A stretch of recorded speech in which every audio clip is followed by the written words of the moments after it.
Parfois, la vie vous met à l'épreuve lorsque vous êtes déjà au plus bas, et tout ce que vous pouvez faire est de tenir bon. Stéphane Dubois connaissait ce sentiment intimement. À 55 ans, il avait perdu son emploi au centre logistique du Berry, ses économies fondaient comme neige au soleil, et sa fille, Manon, ne prenait presque plus la peine de répondre à ses appels. Un après-midi de septembre, lors de la foire agricole locale, il acheta un ticket de tombola à 5 € pour une vieille ferme abandonnée. Ce n'était pas parce qu'il pensait gagner, loin de là, mais plutôt parce qu'il n'avait rien de mieux à faire, un geste mécanique pour remplir un vide de plus en plus béant. Lorsqu'ils appelèrent son nom, un murmure parcourut la foule, suivi de quelques rires étouffés. Tout le monde dans la région savait que cette ferme, la vieille ferme Martin, n'était qu'un tas de ruines. Mais Stéphane, le visage impassible, alla chercher ses clés. Ce n'est qu'en pénétrant dans la maison de campagne poussiéreuse et en commençant à explorer les lieux qu'il trouva quelque chose dissimulé à l'intérieur d'un mur. Une chose qui allait tout changer. Qui avait-il d'enterré dans cet endroit oublié de tous? Avant de poursuivre, dites-nous d'où vous nous suivez. Et si cette histoire vous touche, assurez-vous de vous abonner, car demain, je vous réserve quelque chose de tout à fait spécial. Stéphane Dubois n'avait jamais attendu grand-chose de la vie et, pour l'essentiel, la vie le lui avait bien rendu. À 55 ans, il vivait dans un petit appartement de 2 pièces dans la partie de Saint-Victor-sur-Loire, un village de 3200 âmes niché au cœur d'une campagne agricole que les autoroutes se gardaient bien de desservir. Son appartement était propre, mais d'une austérité qui confinait à la misère. Un canapé acheté d'occasion 7 ans plus tôt, une petite télévision cathodique, une table de cuisine avec une seule chaise. Il avait vendu les 3 autres l'hiver précédent pour payer une facture de chauffage particulièrement salée. Son travail à l'entrepôt avait été son pilier pendant 25 ans. Le centre logistique du Berry, décharger des camions, gérer les stocks, un travail honnête et répétitif qui payait les factures et ne demandait rien de plus que d'être ponctuel. Quand ils avaient fermé le site pour délocaliser les opérations à 200 km de là, Stéphane avait eu droit à une poignée de main, une indemnité de licenciement qui avait à peine duré 3 mois, et une lettre type le remerciant pour ses services. C'était il y a 6 mois. Depuis, il avait postulé à 42 endroits différents. Il tenait un décompte méticuleux dans un petit carnet, chaque refus ajoutant une nouvelle encoche à son échec. Trop vieux, trop d'expérience, pas assez d'expérience dans les bons domaines. Les raisons variaient, mais le résultat restait immuablement le même. Sa fille, Manon, avait l'habitude d'appeler chaque dimanche. Puis c'était devenu toutes les 2 semaines. Maintenant, c'était quand elle y pensait, ce qui n'arrivait pas souvent. Elle avait 32 ans, travaillait dans l'industrie pharmaceutique à 3 heures de route, dans la grande ville la plus proche, absorbée par une carrière qui exigeait tout d'elle. Stéphane comprenait, ou du moins il essayait. Il l'avait élevée seule après le décès de sa femme. Il avait enchaîné les doubles journées pour lui payer ses études supérieures. Il avait senti sa poitrine se serrer de fierté en la voyant recevoir son diplôme. Elle avait fait exactement ce qu'il avait espéré pour elle, elle s'en était sortie. Elle avait échappé à l'attraction gravitationnelle du petit village qui en retenait tant d'autres prisonniers. Mais quelque part au milieu de ce succès, ils avaient perdu le fil de leur conversation facile. Les appels téléphoniques étaient devenus des comptes rendus. Les visites se limitaient aux jours fériés. Puis seulement à Noël. Puis il y avait eu les excuses, les obligations professionnelles. Stéphane se répétait qu'il était naturel que les parents et les enfants adultes s'éloignent, qu'il devrait être fier qu'elle n'ait plus besoin de lui. Il se le disait, oui, mais cela ne rendait pas son petit appartement moins vide, ni le silence moins assourdissant. La foire agricole locale existait depuis 93 ans, organisée chaque septembre sur le terrain derrière le lycée. Stéphane s'y rendit parce que c'était une activité, une façon de combler les heures qui semblaient se multiplier maintenant que le travail ne rythmait plus ses journées. Il déambula parmi les stands d'artisanat et les expositions de bétail, observant les familles avec leurs enfants qui se couraient après entre les manèges, sentant son invisibilité comme un poids sur ses épaules. Au stand des pompiers volontaires, Jean Fournier vendait des tickets de tombola. Jean avait lui aussi travaillé à l'entrepôt. Il avait pris sa retraite 5 ans plus tôt avec une pension et un sourire satisfait. Il fit signe à Stéphane avec l'enthousiasme de quelqu'un qui n'a nulle part où aller et qui en est parfaitement content. 1 € le ticket, 5 € les 5, lança Jean, en désignant le tableau des prix derrière lui. De belles choses cette année. Randy Kowalski a donné un barbecue tout neuf. Betty offre une de ses courtes pointes. et la commune met en jeu cette vieille propriété Martin sur la route départementale 12. Stéphane regarda le tableau. La ferme était inscrite comme le gros lot, ce qui pouvait paraître généreux jusqu'à ce qu'on en sache un peu plus. Pierre Martin était décédé il y a 5 ans. Certains disaient d'une crise cardiaque. D'autres affirmaient qu'il s'était simplement laissé mourir, et la propriété était revenue à la commune faute d'héritier. La maison tombait en ruine, la grange était penchée, les champs envahis par les mauvaises herbes. Stéphane était passé devant 1 ou 2 fois. L'endroit ressemblait à un cimetière pour les espoirs déçus. 5 €, s'entendit-il dire. Il sortit un billet froissé de son portefeuille, l'un des derniers avant sa prochaine allocation de chômage. Jean lui tendit 5 tickets dont les numéros étaient imprimés à l'encre bleue délavée. « Bonne chance, Stéphane. Peut-être que tu gagneras cette ferme. Tu pourrais la retaper. » Stéphane esquissa un sourire parce que c'était ce qu'on attendait de lui. Il glissa les tickets dans sa poche et s'éloigna. Il ne croyait pas à la chance, ni bonne ni mauvaise. La chance, c'était pour ceux qui pensaient encore que le monde leur devait quelque chose. Le tirage au sort eut lieu à 18 h, après le concours de tarte et juste avant le feu d'artifice. Stéphane avait prévu de partir bien avant, mais une sorte d'inertie le retint sur le champ de foire alors que le soleil déclinait.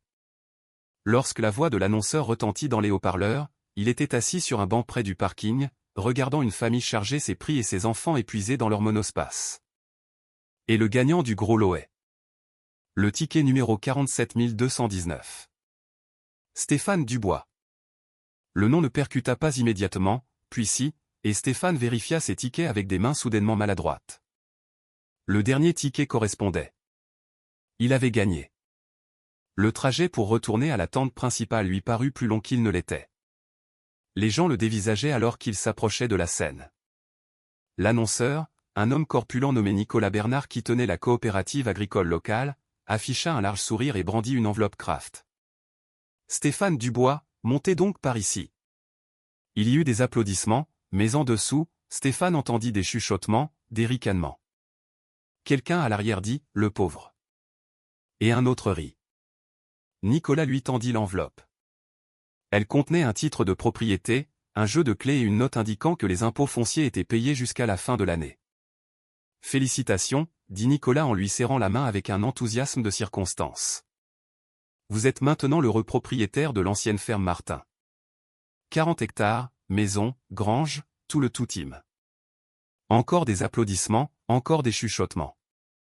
Stéphane prit l'enveloppe, remercia Nicolas et descendit de la scène. En traversant la foule, il capta des bribes de conversation. Cet endroit ne vaut rien. Le toit a probablement déjà cédé. Martin a toujours été un type bizarre. Toute cette propriété est maudite, si vous voulez mon avis. Stéphane ne demandait l'avis de personne. Il rejoignit sa vieille Renault 4, monta à bord et resta sur le parking jusqu'à ce que le champ de foire se vide et que le feu d'artifice peigne le ciel de couleurs qui lui semblaient appartenir à la célébration de quelqu'un d'autre. Le lendemain matin, Stéphane conduisit jusqu'à la route départementale 12. L'allée de la ferme était presque invisible, envahie par les mauvaises herbes et les jeunes arbres dont les branches griffaient la carrosserie de sa voiture. La maison émergea progressivement de la végétation luxuriante, une maison de campagne à 2 étages à la peinture blanche écaillée et aux volets suspendus de travers. La grange penchait sur le côté comme un navire en train de sombrer. Stéphane gara la voiture et sortit. Le silence était profond, seulement rompu par le vent dans les hautes herbes et le croassement lointain d'un corbeau. Il monta sur le porche, testa les marches où elles étaient solides et déverrouilla la porte. À l'intérieur, la poussière recouvrait tout comme un linceul. Les meubles étaient encore là, un canapé aux coussins affaissés, une table de cuisine avec des chaises rentrées, comme si quelqu'un venait de partir pour un instant et n'était jamais revenu. L'air sentait l'abandon et le temps qui passe. Cette odeur de moisi caractéristique des lieux où aucune vie n'a perturbé le calme depuis des années. Stéphane traversa lentement les pièces. À l'étage, 2 chambres et une salle de bain avec une baignoire sur pied. En bas, une cuisine avec des appareils électroménagers d'un autre âge et un salon avec une cheminée en pierre. À l'arrière de la cuisine, il trouva une petite buanderie et, au-delà, une porte menant à la cour et à la grange. Dans le tiroir de la cuisine le plus proche de l'évier, Stéphane trouva une photo, en noir et blanc, cornée sur les bords, montrant un homme d'une 60aine d'années debout à côté d'une sorte de machine. L'homme avait des yeux vifs et un léger sourire, comme s'il savait quelque chose que l'appareil photo ignorait. Au dos, quelqu'un avait écrit au crayon « This Week, 2018 ». Stéphane étudia le visage. C'était donc Pierre, l'homme qui avait possédé cet endroit, qui était mort ici ou à proximité, qui avait laissé derrière lui 40 hectares de négligence que personne ne voulait, sauf que maintenant, Stéphane en était le propriétaire. Il possédait cette maison, cette terre, cette étrange photo d'un inconnu. Il glissa la photo dans sa poche et regarda à nouveau autour de la cuisine. L'endroit avait besoin de travail. Tout avait besoin de travail, mais les murs étaient sains. Les murs sont sains, aurait dit sa femme. Elle voyait toujours le potentiel là où Stéphane ne voyait que des problèmes. Debout dans cette cuisine poussiéreuse, avec la lumière de l'après-midi filtrant à travers les fenêtres sales, Stéphane prit une décision. Il n'avait nulle part où aller, rien d'autre à faire, et le bail de son appartement arrivait à échéance. Dans 30 jours, la ferme serait à lui, qu'elle soit sans valeur ou non. Il pouvait aussi bien voir ce qu'il avait vraiment gagné. Ce soir-là, Stéphane appela Manon. Elle répondit à la 4e sonnerie, l'air distraite. « Salut papa. Qu'est-ce qu'il y a ? Je suis un peu occupé. J'ai gagné une ferme, dit Stéphane. Un silence. Pardon ? À la foire agricole locale. J'ai gagné une ferme à la tombola. Un autre silence. Plus long cette fois. Papa, c'est. Ça vaut quelque chose ? Probablement pas, mais je vais y emménager. Y emménager ? Papa, tu ne peux pas être sérieux. Tu dois te concentrer sur la recherche d'un travail, pas jouer au fermier. Je ne joue à rien.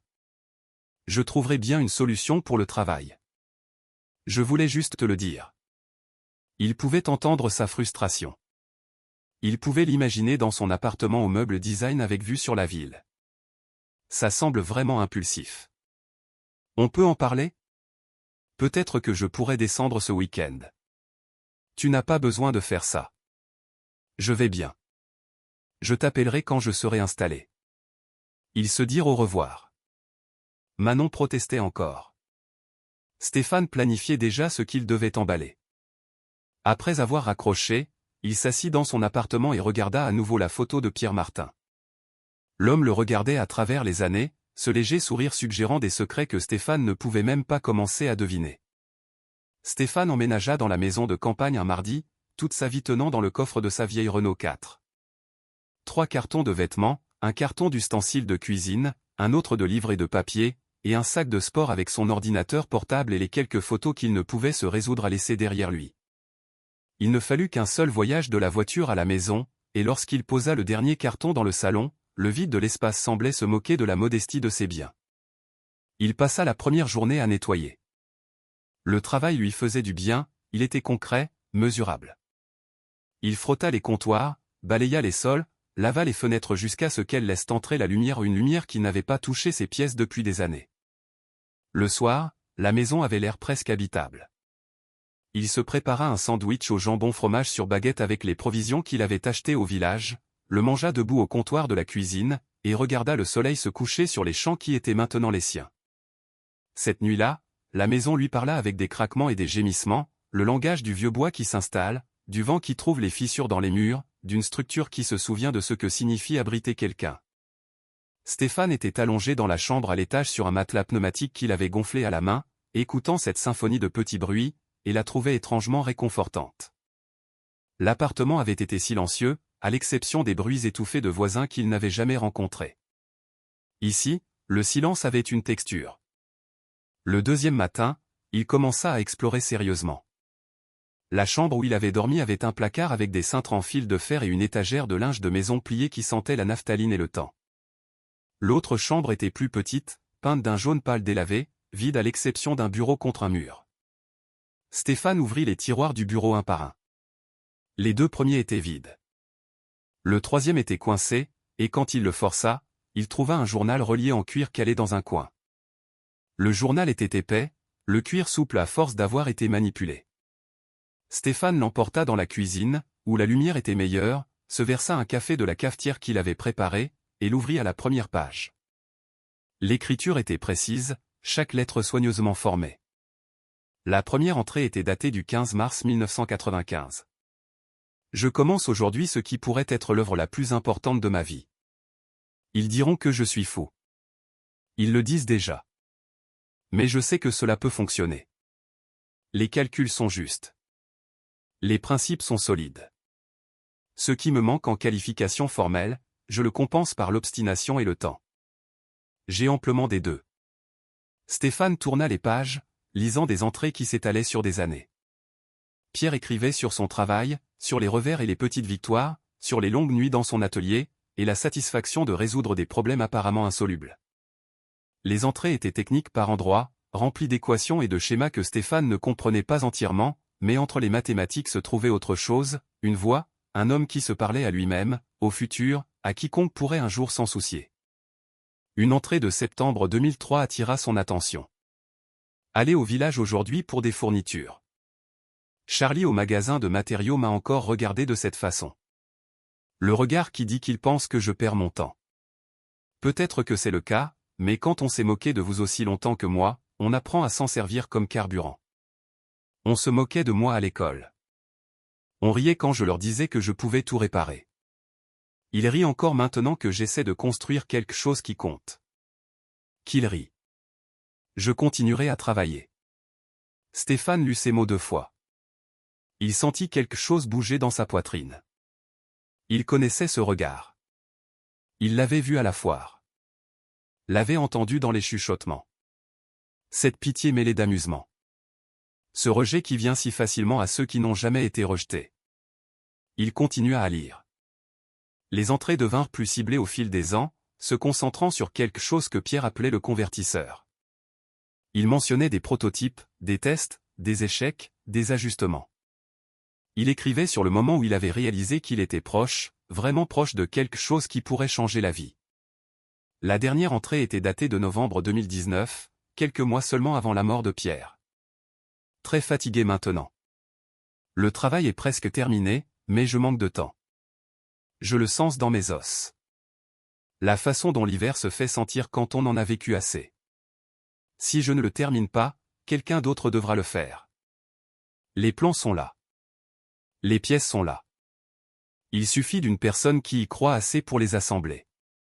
C'est tout ce dont chacun de nous a besoin. Vraiment, une seule personne qui y croit. Stéphane referma le journal avec précaution, son café oublié et froid. Il regarda autour de lui dans la cuisine, la voyant différemment maintenant. Ce n'était pas seulement une maison abandonnée. C'était la maison de Pierre. Son atelier était quelque part ici, et à l'intérieur, l'œuvre d'une vie attendait quelqu'un qui y croirait assez pour la terminer. Il songea à appeler Manon, à lui parler du journal, mais s'arrêta. Elle avait été claire. C'était une distraction, une perte de temps. Un autre exemple de son père refusant d'affronter la réalité. Elle ne comprendrait pas que parfois, la réalité est exactement ce dont on a besoin de s'échapper. Au lieu de cela, Stéphane prit le journal et sortit. La grange se dressait à 50 mètres de la maison, ses portes fermées, ses fenêtres sombres. Il l'avait évitée jusqu'à présent, rebuté par sa décrépitude évidente, mais maintenant il s'avança vers elle avec détermination. La porte principale était sécurisée par un cadenas rouillé. Stéphane essaya le jeu de clés fourni avec le titre de propriété. La 3e clé rentra, et après un peu d'effort, la serrure céda. Il ouvrit les portes en grand, et la lumière du soleil de l'après-midi inonda l'obscurité. La grange était plus grande qu'elle n'en avait l'air. Le sol était en béton, fissuré, mais principalement solide. De vieilles bottes de foin étaient empilées le long d'un mur. Un tracteur gisait dans un coin, ses pneus à plat, couverts de poussière. Des outils pendaient à un panneau perforé, leur silhouette visible même sous des années de toile d'araignée. Au fond de la grange, derrière un mur de foin qui semblait avoir été placé intentionnellement, Stéphane trouva une autre porte. Celle-ci était sécurisée par un cadenas plus récent, et aucune de ses clés ne convenait. Il chercha dans la grange quelque chose pour le forcer, trouva une lourde clé à molette, et frappa la serrure 3 fois avant qu'elle ne cède. La porte s'ouvrit sur un atelier qui lui coupa le souffle. Des établis longeaient 3 murs, leur surface couverte d'outils organisés avec un soin évident. Des plans étaient épinglés au mur, des dizaines d'entre eux montrant des dessins mécaniques et des schémas électriques. Au centre de la pièce, sur l'établi principal, reposait un appareil recouvert d'une bâche en toile. Stéphane s'approcha lentement, son cœur battant étrangement dans sa poitrine. Il attrapa un coin de la bâche et la retira. L'appareil était beau d'une manière à laquelle il ne s'attendait pas. Des bobines de cuivre enroulées avec une précision impeccable, des pièces métalliques usinées et assemblées avec la patience de quelqu'un qui mesure le succès en millimètres. Il était incomplet. Il pouvait voir que des fils pendaient. Certaines sections manquaient clairement de composants, mais la qualité de l'artisanat était stupéfiante. L'œuvre de quelqu'un qui se souciait profondément de chaque détail. Stéphane trouva d'autres plans enroulés et rangés dans des tubes métalliques. Il en déroula un sur une section libre de l'établi et l'étudia. Prototype de convertisseur d'énergie Martin était écrit en haut de la même écriture précise. En dessous, des dessins techniques denses montraient comment les pièces s'assemblaient, comment l'énergie circulait dans le système, quels résultats on pouvait en attendre. Il ne comprenait pas tout, loin de là. Mais il en comprenait assez. Pierre avait construit quelque chose d'important, quelque chose qui générait de l'énergie et qui pouvait fonctionner de manière autonome, représentant des années de réflexion, d'effort et de conviction. Stéphane regarda l'appareil, les plans, l'atelier rempli des outils et des rêves d'un homme mort en se croyant un échec. Le village s'était moqué de Pierre comme il s'était moqué de Stéphane. Il l'avait rejeté, ignoré, sans jamais se donner la peine de voir ce qu'il faisait réellement ici. Debout dans cet atelier, avec la poussière dansant dans la lumière, Stéphane fit une promesse à un homme mort qu'il n'avait jamais rencontré. Il comprendrait ce travail.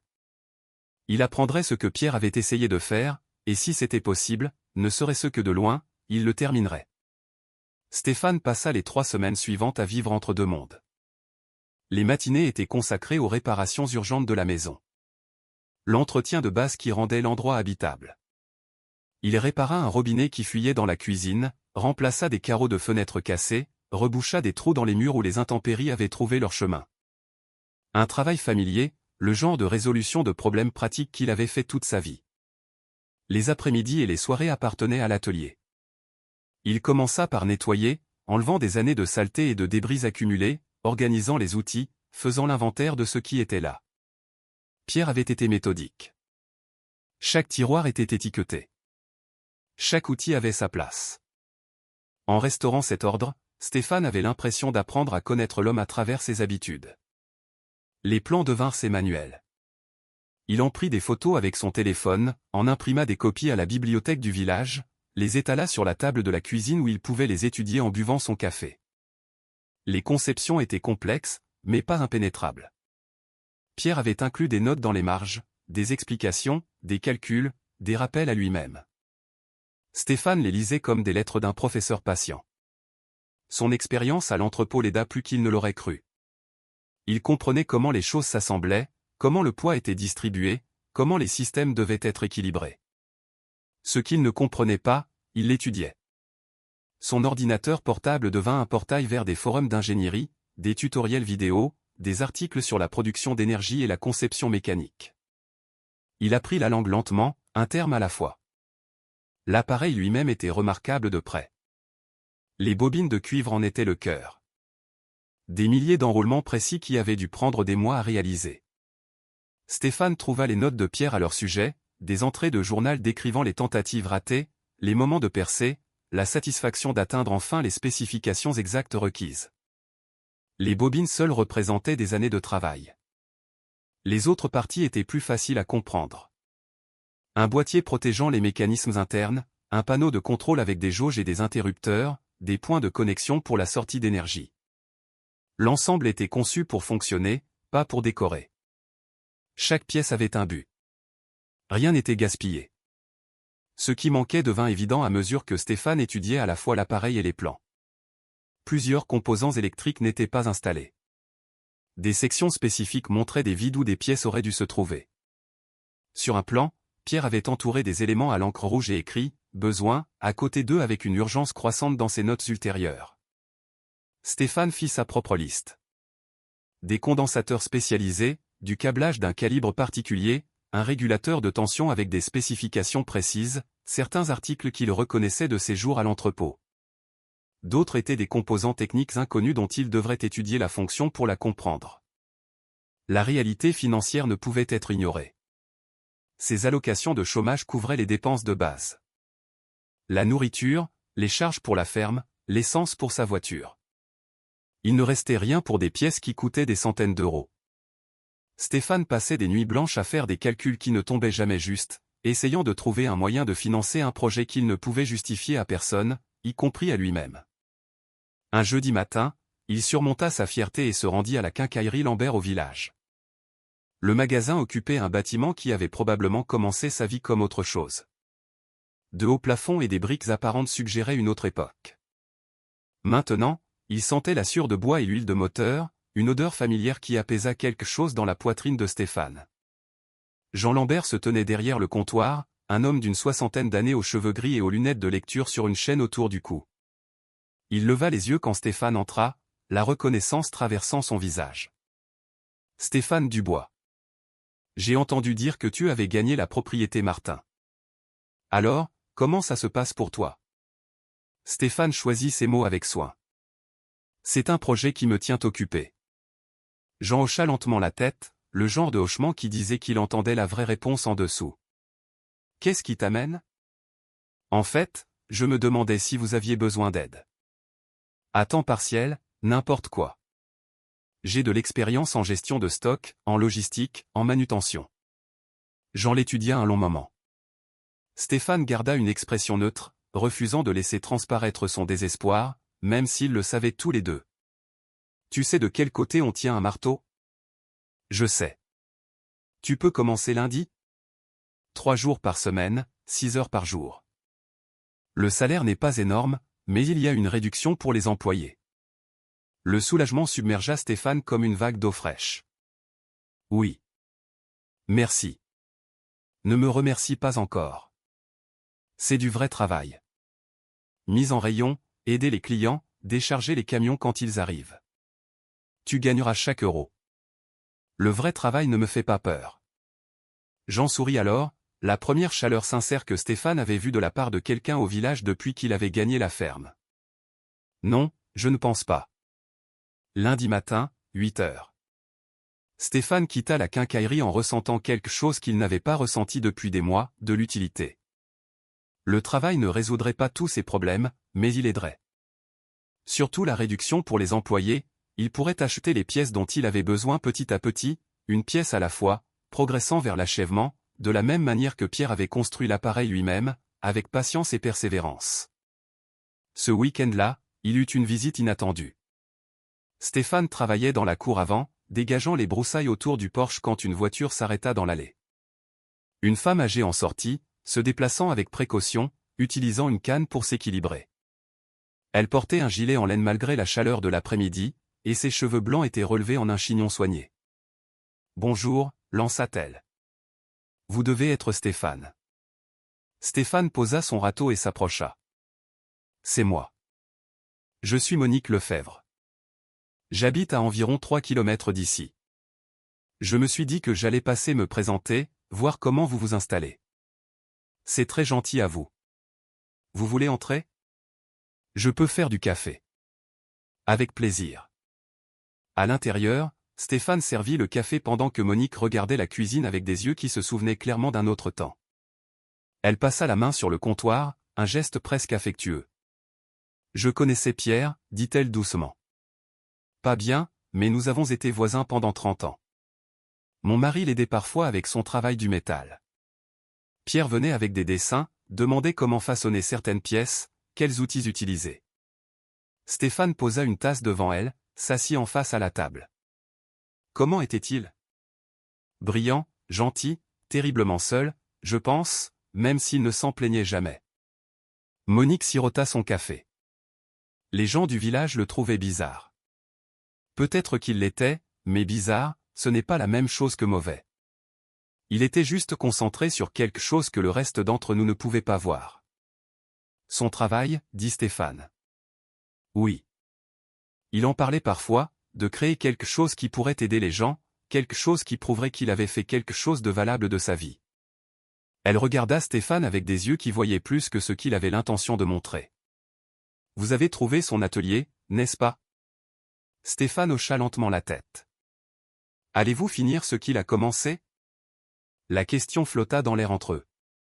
Stéphane pensa à mentir, à esquiver, mais quelque chose dans l'expression de Monique lui disait qu'elle méritait la vérité. J'essaie de le comprendre. Quant à savoir si je peux le finir, je ne sais pas encore. Monique sourit. Pierre serait si heureux que quelqu'un essaie. Il est mort en pensant que tout était pour rien, qu'il avait gâché sa vie sur quelque chose que personne ne verrait ou ne se soucierait jamais. Elle tendit la main par-dessus la table et tapota celle de Stéphane. Prouvez-lui qu'il avait tort, et vous donnerez à un vieil homme la paix qu'il n'a jamais eue de son vivant. Avant de partir, Monique écrivit son numéro de téléphone sur un bout de papier. L'ancien atelier de son mari est dans notre grange. Des outils, du matériel, des choses spécialisées qu'il a accumulées au fil des ans. Si vous avez besoin de quoi que ce soit, venez demander. Pierre nous a aidés plus de fois que je ne peux le compter. Le moins que je puisse faire est d'aider la personne qui l'aide. Après son départ, Stéphane s'assit sur le porche et regarda le soleil descendre vers l'horizon. La ferme s'étendait devant lui, 40 hectares de possibilités ou de folie, selon à qui on posait la question. La grange contenait des secrets qu'il commençait à peine à comprendre. Le journal à côté de lui contenait les pensées d'un homme mort trop tôt, seul, convaincu d'être un échec.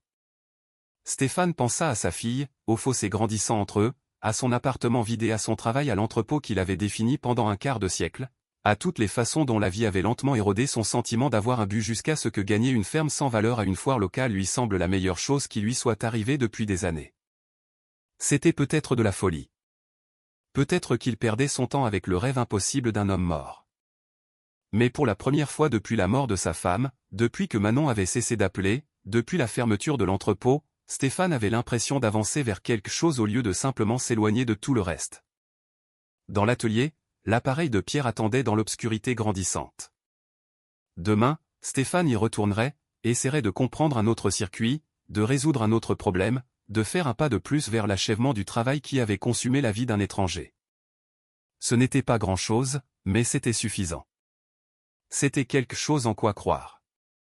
La quincaillerie devint le point d'ancrage de Stéphane dans le monde pratique.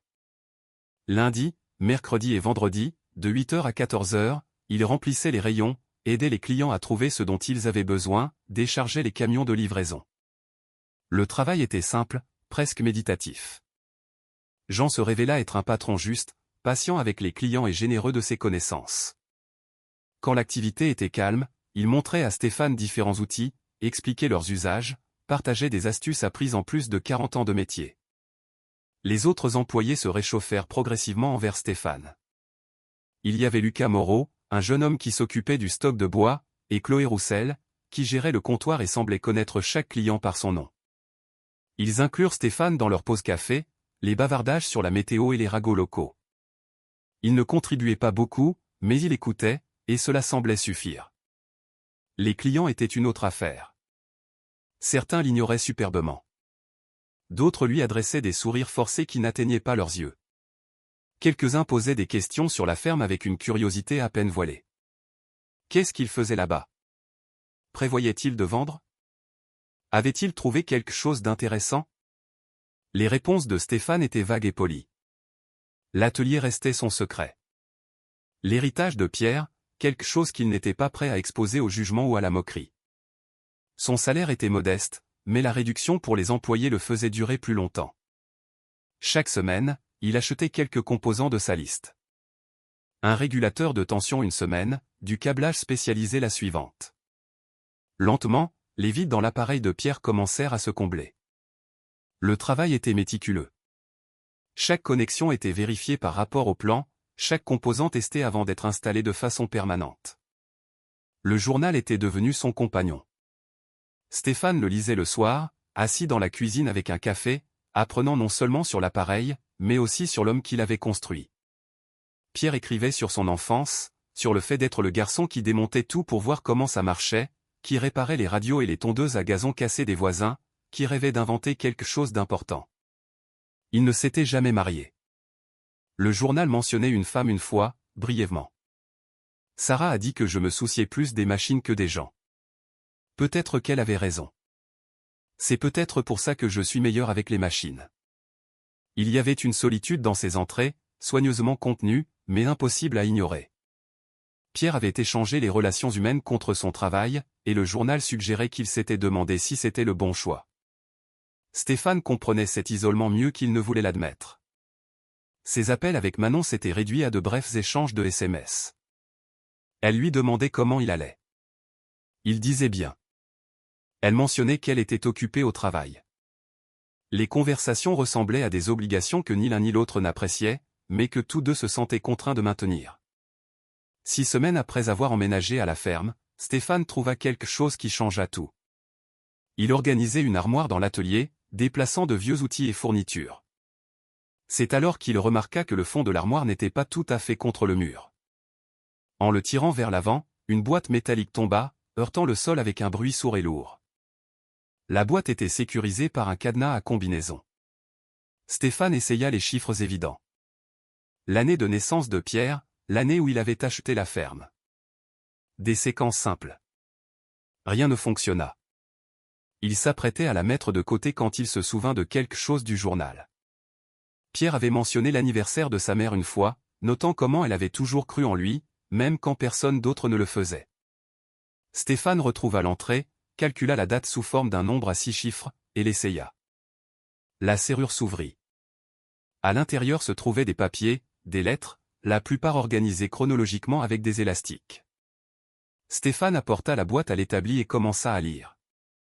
La première lettre était datée de 2003, adressée au docteur Valérie Fournier du département d'ingénierie de l'Université de Lyon.